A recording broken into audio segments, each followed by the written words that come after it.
Last week's episode of Star Trek Strange New Worlds gave us one of the most high-rated and critically acclaimed episodes of Star Trek ever with the Lower Decks crossover, and it was really cool getting to see our favorite Lower Deckers come to life via the use of a time-space portal. Amazing getting to see the combined talents of Jack Quaid and Tawny Newsome brought to life in a live-action format, and today's episode is riddled with twists, gore, and a whole lot of violence as we finally get some questions answered as to why M'Benga and Nurse Chapel are so good at killing Klingons despite the fact that they are both practitioners of the Hippocratic Oath, and we find out what the heck is up with those war stims that they used in the season premiere. Accompany all this with some really juicy, fun Discovery tie-ins and references to their Klingon War, and we have ourselves a really good episode. Just a quick reminder though that I do not do spoiler-free reviews, so if you haven't seen the episode yet, be sure to go watch it and then come back and join in on the discussion later. With all that being said, let's get right into it.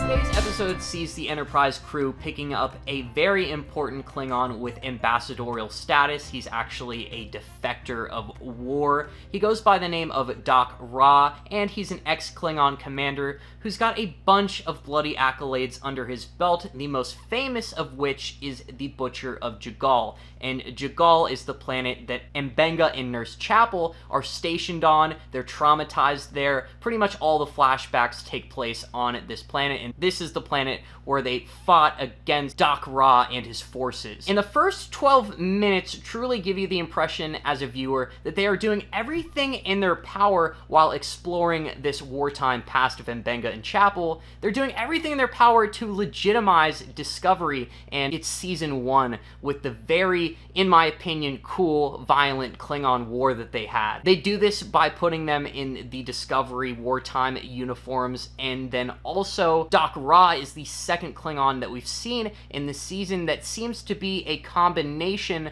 of the 90s traditional TNG style Klingon and then the very controversial and vastly different Discovery Klingons in season 1 that had the very pronounced large facial ridges. Also just kind of came up with the excuse that all of them were bald because they were passionate during wartime. And then we got to season 2 and they made that very good and comfortable transition to a more traditional looking Klingon. Now we're in Strange New Worlds and the Klingons really look like they're the best of both worlds and how they should be looking in a modern take. We are no longer seeing Klingons that are very strange looking and have blue and grayish skin tones. Nurse Chapel first gets down on the planet. We see a character by the name of Commander Martinez, and everybody calls him Buck. He says, "I immediately recognized him as Clint Howard," and Clint Howard is super special to see in any Star Trek episode for me because he stars as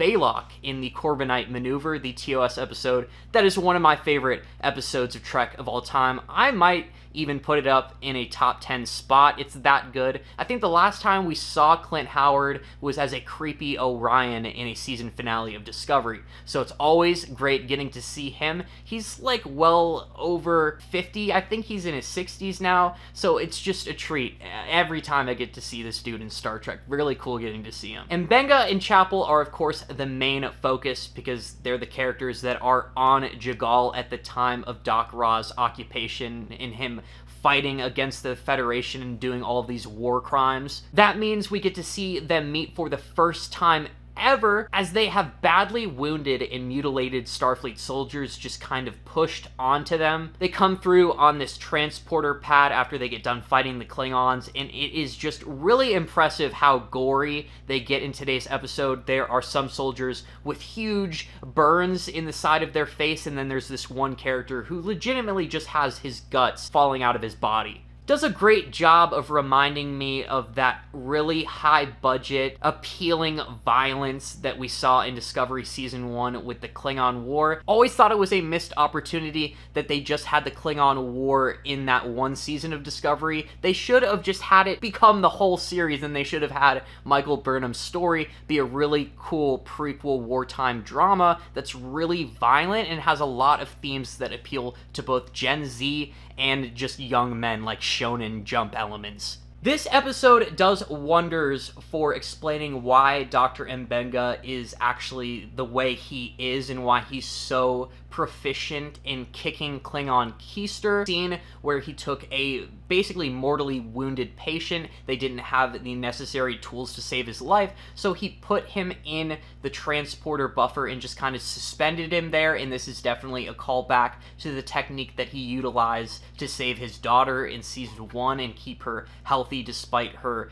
degenerative disease. And then there was that Andorian Black Ops agent who actually just went out and simply said that Dr. Mbenga is so good at killing Klingons, like he's the silent killer and he's got the most hand-to-hand confirmed kills, which is just insane. I really thought it was kind of strange and out there, out of left field, how they made Dr. Mbenga just so strong and so good at kicking butt. But this episode truly answers all those questions that I had. It's also something to note that Ortega seems to have this repeated pattern of suspicion and prejudice. Not only was she the Styles parallel in the Season 1 finale, so she was really meant to be there as a character who was enraged at the Romulans, but now she's one of the characters on board the ship who is very dubious of Rakta's intentions aboard the Enterprise. Really strongly reminds me of two classic Trek episodes. One, most obviously, being The Defector, because you can easily draw so many parallels between Doc Ra and Admiral Jarek. And then the very graphic scenes in the medical triage reminded me of the Nor the Battle to the Strong episode, where Jake and Dr. Bashir are actually helping victims of a Klingon Starfleet war, and Jake is traumatized there and it attempts to actually get real-world writing experience. Spock helps teach us in this episode that Klingons have their own version of Sun Tzu's The Art of War. It's called Malaparma Koj. In my professional opinion, roughly translates to the love of war, Koj being the Klingon word for war, and Parmak meaning love, because don't tell me y'all forgot about looking for Parmak in all the right places. This episode most importantly provided some very important context for one of these scenes that I really don't like and I've historically given a lot of criticism. In the Season 2 premiere, they weirdly had Dr. Mbenga and Nurse Chapel pop these strange war stims out of nowhere. Then they proceeded to beat up an entire vessel filled with Klingons. I thought that this was one of the most out-of-pocket things ever. How are they just going to make the two Doctor characters suddenly get so violent, so capable of beating up aliens who statistically are 2 to 3 times hardier and stronger than a human? And then on top of this, what is the efficacy of actually using war stimulants as a Starfleet member? All of these questions were actually answered to my satisfaction in today's episode and made me appreciate the war stims. That's how good this context provided was when the Black Ops Andorian agent actually told us that this is called Protocol 12 and that this is a compound that was invented by Dr. Mbenga himself. Dr. Mbenga at this point is basically Chopper from One Piece with the Rumble Balls, because these things just buff the ever-living crap out of you. I was thinking when I first saw these things, are they really not going to mention any type of drawbacks physically? And you learn that this is banned because it's actually very dangerous and can end up killing you and should only be used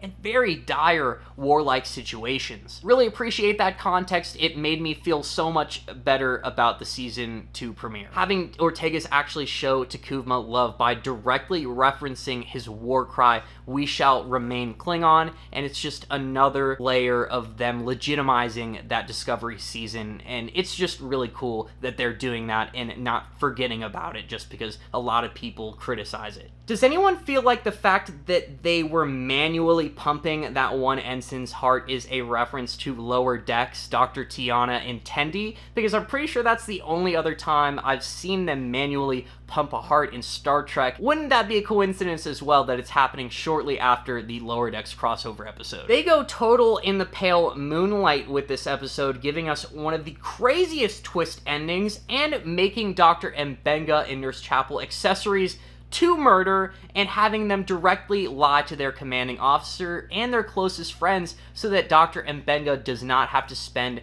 the rest of his life rotting on some random space station. Because holy crap, from my perspective, it really does look like Dr. Mbenga just murdered that guy. Like, he's clearly guilty of murder. As much as the Klingon was kind of egging him on, that's no reason to stab him with a lethal blade. I understand that he's a war criminal and ultimately he does probably deserve this death to a degree, and he's built his whole platform with the Federation on lies, on blood that Mbenga spilled. That was so amazing. The lengths they go to traumatize Dr. Mbenga as well is just downright impressive. They force Dr. Mbenga to save a group of civilians, sentencing a fatally wounded Starfleet member to non-existence, just transporter death, and that's got to be one of the most screwed up things you can do in Star Trek, is to die via transporter, and to be somebody who claims to be a healer and just sentencing somebody to that demise is crazy, and that scene hit really hard. One of the mechanics that drove Mbenga to finally snap and to go hunt down Doc Ra's commanders as well as Doc Ra himself, the fact that the ensign that he saved and brought back to life, essentially, later in the episode showed up in the morgue with a slit throat, and they just showed it. Very gory, R-rated, mature stuff. Super impressive to see in a Star Trek episode. Might go down as the goriest thing in Trek to date. When you learn at the end that the real Butcher of Jagal is actually Mbenga, crazy good twist, by the way, you get to see this really well choreographed scene of Dr. Mbenga killing the bodyguards of Doc Ra. This scene is just really well choreographed, and it looks like something straight out of Mortal Kombat. Lastly, I'll say that the scene between Pike and Mbenga in the medical bay at the end of the episode is another great example of the Strange New Worlds producers just legitimately being good at writing. Mbenga tells Pike that he has the privilege of getting to see the best in people. However, he has not lived Dr. Mbenga's life, and Dr. Mbenga firmly believes that there are deeds in this world that cannot be forgiven. And on top of that, while he didn't start the fight with Doc Ra, he is glad that he is dead. Such an amazing scene. Dr. Mbenga's actor did a 10 out of 10 performance with that blank stare, just kind of looking into Captain Pike's soul. That was amazing. Absolutely spine-chilling performance right there. Today's episode, more so than any other, finally made me appreciate this new version of Dr. Mbenga that the Strange New Worlds writers and producers have come up with. A lot of the elements that I have seen from him in the previous season and a half have kind of just come out of left field with no prior explanation, and it's really great getting to see a lot of context for Dr. Mbenga's character. It really enriches him. Whereas Dr. Mbenga before was seeming like one of the weaker elements to the cast, now he has solidified himself with today's episode as gotta be the top 4 strongest. That was just absolutely brilliant.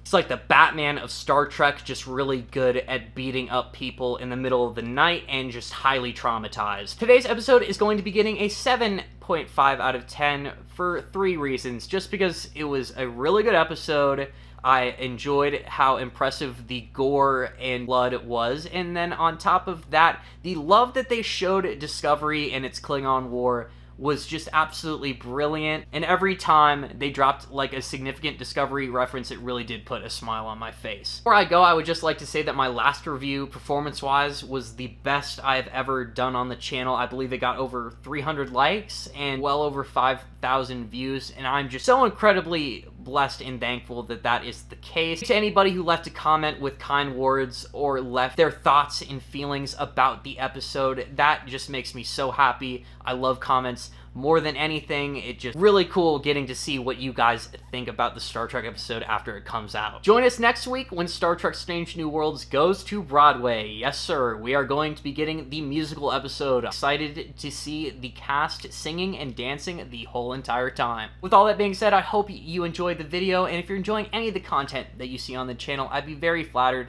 if you were to subscribe. Once we hit 10k subscribers, I'm going to dress up as a Star Trek Xenos and go film a silly video out in public. Please leave a comment down below letting me know your thoughts about this episode. Do you think Dr. Mbenga is pretty much a criminal, or do you think he was justified in what he did? Please leave a like on the video if you enjoyed it, and with all that being said, I hope you guys have a good rest of your week. Until next time, live long and prosper.